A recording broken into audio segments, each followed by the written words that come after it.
दिल्ली कांग्रेस अध्यक्ष देवेंद्र यादव द्वारा शुरू की गई दिल्ली न्याय यात्रा 28वें दिन में उत्तर पश्चिम संसदीय क्षेत्र के मंगोलपुरी विधानसभा पहुंची।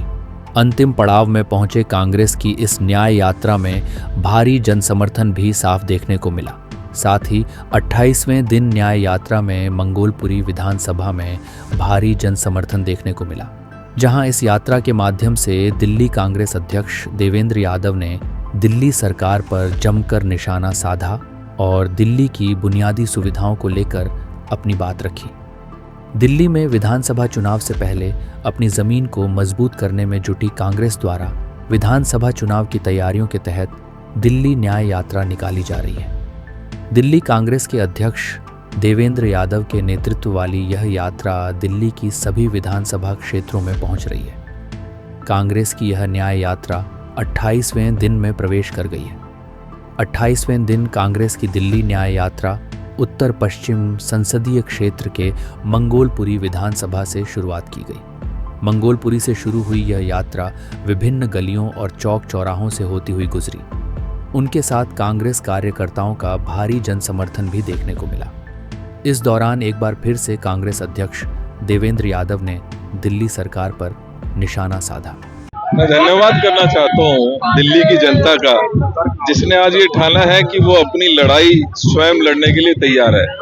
मुझे खुशी है कि जिस तादाद में आज मंगोलपुरी में हमारे साथी निकल कर आए हैं, निश्चित ही एक बदलाव 2025 में होगा।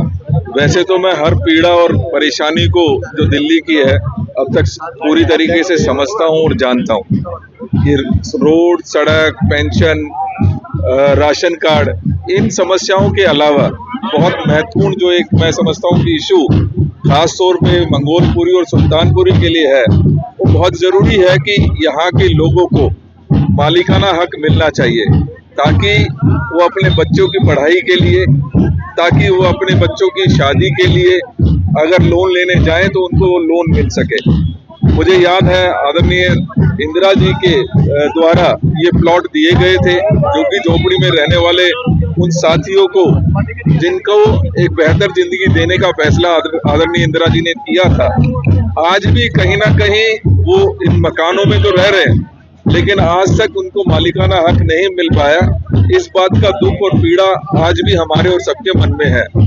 मैं यही आग्रह करूंगा कि जो हमारे यहाँ के रेजिडेंट्स हैं उनको ये मालिकाना हक मिले, और आने वाले समय में हम ये कहना भी चाहते हैं कि कांग्रेस आएगी तो इनको मालिकाना हक देने का काम करेगी, ताकि इनको अपने जो प्लॉट है, मकान है, जहां उनमें रहने का हक तो है ही है, साथ में अगर कल को उनके बच्चे के दुख में, पीड़ा में, परेशानी में या बच्चों की पढ़ाई और शादी में जरूरत पड़े तो उनको लोन भी मिल सके। देखिए, जो हमारी यात्रा है अब एक सैलाब का रूप ले चुकी है। जहां जा रहे हैं वहां अपार स्नेह और प्यार मिल रहा है।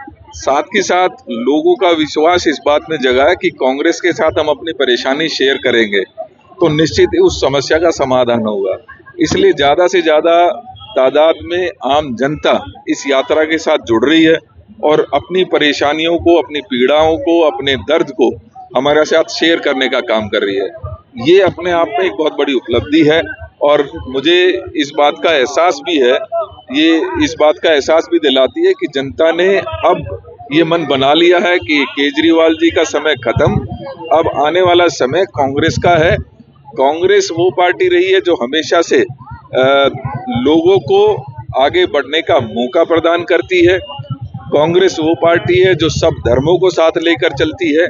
उसके विपरीत जहां आम आदमी पार्टी ने लोगों को, जनता को धोखा देने का काम किया, वहीं भारतीय जनता पार्टी ने इस देश को बांटने का काम किया।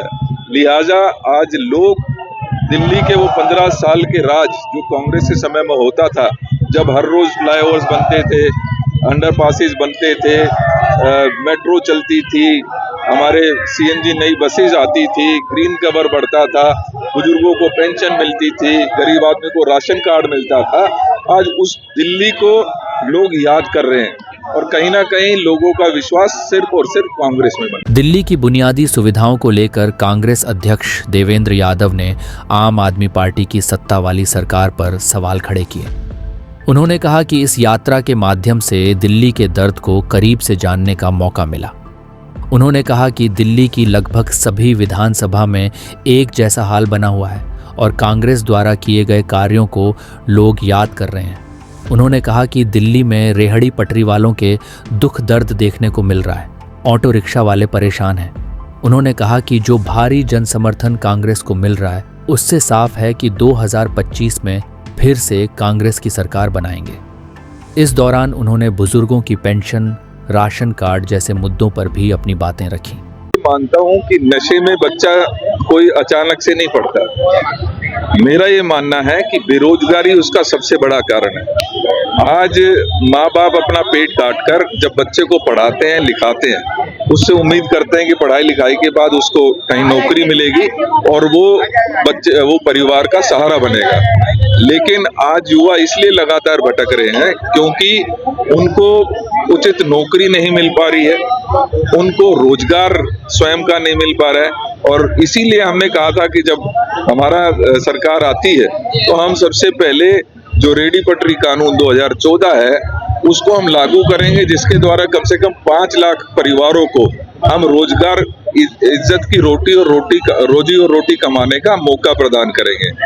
आज हालात ये है कि महिलाएं उत्पीड़ित हैं, नशा, क्योंकि बेरोजगार युवा करता है, नशा करता है, सट्टे बाजारी में बहुत ज्यादा संलिप्त हो गया है और उसी वजह से कहीं ना कहीं महिलाओं के जो ऊपर उत्पीड़न हो रहा है वो उसका भी एक बहुत बड़ा कारण है। इस 11 साल में लगातार महंगाई बढ़ी है, इस 11 साल में लगातार भ्रष्टाचार बढ़ा है, इस 11 साल में लगातार बेरोजगारी बढ़ी है और कहीं ना कहीं उसको आग में घी डालने का काम केजरीवाल जी ने अपने स्वयं के पैसे और भ्रष्टाचार को आगे बढ़ाकर गली और हर नुक्कड़ कोने पर शराब की दुकान खोलने का जो लाइसेंस दिया, उससे निश्चित ही ये समस्या और आगे बढ़ी है। तो मैं मानता हूं कि अब जनता के सामने ये सारी चीजें खुल चुकी हैं, जनता का विश्वास इनसे उठ चुका है, कोई उम्मीद इनसे बची नहीं है। आज दोबारा लोग कांग्रेस में विश्वास कर रहे हैं। मुझे खुशी होगी, कांग्रेस का लोगों का प्यार मिलेगा और हम 2025 में एक मजबूत सरकार बनाएंगे, इन सभी समस्याओं का समाधान करेंगे। Thank you. दरअसल आपको बता दें कि जैसे जैसे कांग्रेस की न्याय यात्रा आगे बढ़ रही है वैसे वैसे इस यात्रा में लोगों का जन समर्थन भी बढ़ता जा रहा है। कांग्रेस की यह न्याय यात्रा अब अपने अंतिम पड़ाव पर है और 28वें दिन में प्रवेश कर चुकी है। कांग्रेस की यह न्याय यात्रा अब बचे हुए दिनों में उत्तर पश्चिम संसदीय क्षेत्र का दौरा करेगी। इस यात्रा के माध्यम से दिल्ली वासियों को दिल्ली की समस्या से अवगत कराने का प्रयास किया जा रहा है। इस दौरान कांग्रेस अध्यक्ष देवेंद्र यादव ने दिल्ली की बुनियादी सुविधाओं को लेकर आम आदमी पार्टी की सत्ता वाली सरकार पर सवाल खड़े किए। हमसे जुड़े रहने के लिए हमारे YouTube चैनल को सब्सक्राइब करें और नई वीडियो की नोटिफिकेशन के लिए बेल आइकॉन को दबाएं। अगर आप ये वीडियो Facebook पर देख रहे हैं तो लाइक जरूर करें और ज्यादा से ज्यादा शेयर करें। धन्यवाद।